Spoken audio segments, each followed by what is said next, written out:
बहावलपुर च बहुत ज्यादा ऑनलाइन काम करें और ज्यादातर अपवर्क ते काम करें। और ये बड़ी खूबसूरत गाल है कि बहुत ज्यादा लोगों को रोजगार भी मिले। जेरे स्किल्ड पर्सन उन्हें अपवर्क ते एजेंसी बढ़ाई है व लोगों को हायर किते काम दिते। आजकल हालात पतले हैं। क्यों? क्योंकि बहावलपुर सारे कने ज्यादा जरा अपवर्क ते कम थे, ऑनलाइन कम थे और डाटा एंट्री का थे। डाटा एंट्री का रुझान जरा घट गए। मेरे कने बहावलपुर वाले इंस्टीट्यूट है, जितना भी स्टूडेंट्स आने मोस्टली हो आदन के असां से डाटा एंट्री करेंदे आसे, असां फलाने दी आईडी दे नाल मिल के वर्क करेंदे आसे।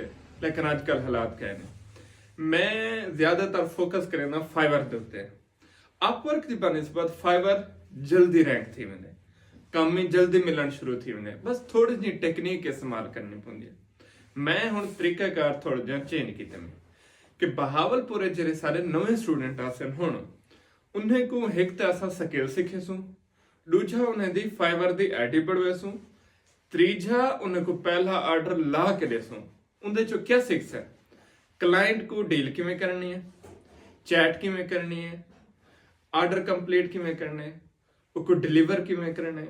मतलब फाइवर जल्ले राइटिंग देसी क्लाइंट फाइवर दे उत्ते तुसां उनदा फीडबैक किवें रिस्पॉन्स करने, मतलब अपनी गिग को चेक किवें करने, ऑर्डर करने पहले वो किवें रैंक ते नहीं पे, ऑर्डर लगन दे बाद उनदे उत्ते क्या फर्क पे, ये मैं थोड़ा जिहा तरीकेकार चेंज कीते में। क्यों? क्योंकि बहावलपुर दे विच मोस्टली लोगों का यह मसला है कि अगर उन्हें कने स्किल भी है तो उन्हें कने फ्रीलांसिंग आईडी अपनी कहनी। अपवर्क तो बन नहीं सकते, बहुत ज्यादा कनेक्ट लगते हैं। फाइवर दे कोई प्रॉपर गाइडेंस कहनी, अगर कोई पढ़ा भी देंदे समझा भी देंदे तो लेकिन ये मुश्किल लगता है कि पहला ऑर्डर के लिया सी वो ऑर्डर को असां डील किवें करने, टैकल किवें करने, पहले ऑर्डर दा सारी गिग दे उत्ते क्या असर थे से। तो ये सारा चीज़ें समझण वास्ते मैं हुण थोड़ा जिहा तरीकाकार चेंज कीते में।